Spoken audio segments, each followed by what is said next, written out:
তাৰ পাছতে লিখিছে বাহনৰ জ্ঞান এখন গাড়ীৰ ওপৰত আমাৰ এজন চালক হিচাপে থাকিবলগীয়া যিখিনি জ্ঞান সেইখিনি থাকিব আছে নাই। তাৰ পাছতো লিখিছে যান বাহনৰ বিভিন্ন অংশ আৰু ইয়াৰ কাম কাজৰ বিষয়ে আপুনি কিমান জানে। আপুনি সাধাৰণ বাহনৰ ৰক্ষণাবেক্ষণ আৰু মেৰামতি কৰিব পাৰিবনে। এজন চালক হিচাপে আমি দৈনন্দিন কৰিবলগীয়া কিছুমান গাড়ীৰ যিখিনি আমাৰ কাম ফাৰ্ষ্ট পিৰিয়ড থাৰ্ড পিৰিয়ড যিখিনি কাম থাকে সেইখিনি বস্তুৰ কথা কৈ আছে দেই। তাৰপিছত সুৰক্ষা পথ সুৰক্ষাৰ বিষয়ে আপুনি কি জানে। গাড়ী চলোৱাৰ সময়ত কি কথা মনত ৰাখে। জৰুৰীকালীন অৱস্থাত আপুনি কি কৰিব।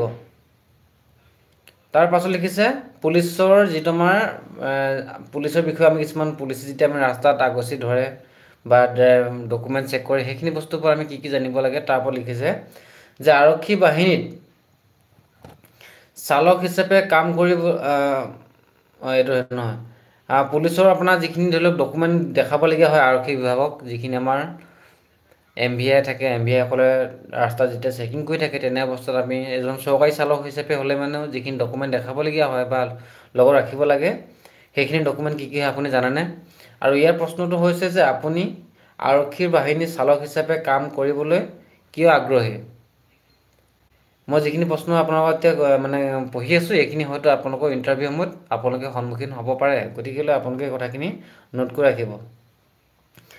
ইয়াৰ পাছৰ প্ৰশ্ন হৈছে মানসিক চাপৰ পৰিস্থিতিত আপুনি কেনেকৈ কাম কৰে।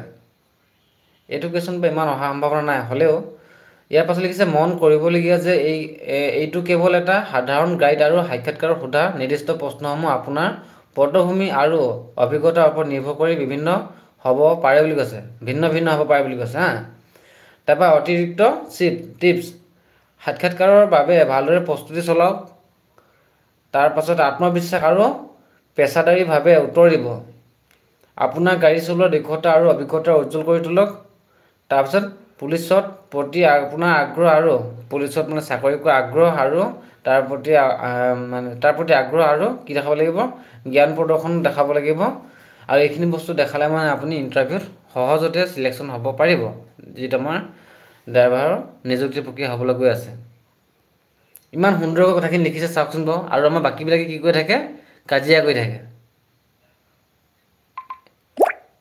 এই ল'ৰাজনে লিখিছে বাক্সাৰ ডিষ্ট্ৰিক্টৰ পৰা কৈছে বহুত ভাল লাগিলে যে ল'ৰাজনে যদি মোৰ ভিডিঅ' চাই আছা আৰু তোমাক বহুত ধন্যবাদ জনাইছোঁ। এনেকুৱা যে তুমি চিন্তা ধাৰণা কৰি পিনি বস্তুখিনি নোট কৰি লিখি ৰাখিছা ভাল লাগিছে। তাৰপাছত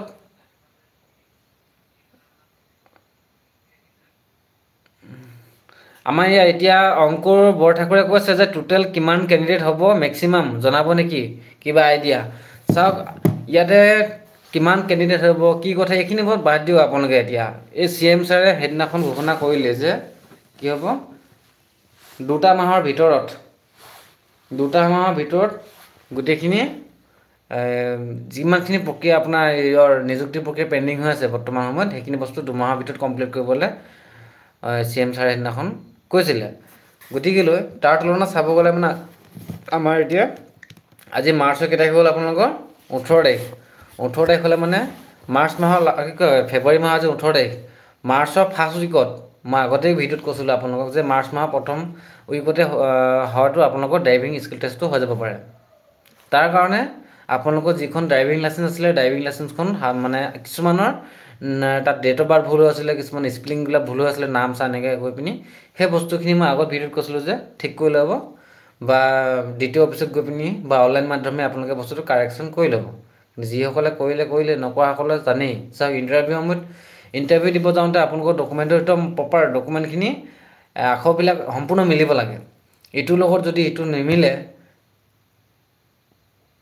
বুজিলে নাই ইটোৰ লগত যদি ইটো আপোনাৰ আখৰ নিমিলে ধৰি লওক পেন কাৰ্ডত আছে নামটো বেলেগ তাত লাগে এলফাবেট আপোনাৰ ঠাইত বহক কিবা বহক কিন্তু এইখিনি বস্তুতে আপোনাক চিলেকশ্যন সেইটো মানে বহুত আশাটো কমি যায়। সেয়েহে মই আপোনালোকক সকলোকে অনুৰোধ কৰিছিলোঁ যে যিখিনি মানুহৰ হাতত ডকুমেণ্টখিনি অলপমান খেলিমেলি হৈছে সোনকালে ঠিক ঠাক কৰি লওক। কিছুমানে কৈ আছে যে কৰিব পৰা নাই কিয় কৰিব নোৱাৰা কোনো কথাই নাহে সেইটো কৰিব পাৰিব বুজিলেনে। গতিকেলৈ আৰু কৈ যাম কথা আছে ধুনীয়া আজি অলপমান কথা পাতিম গতিকেলৈ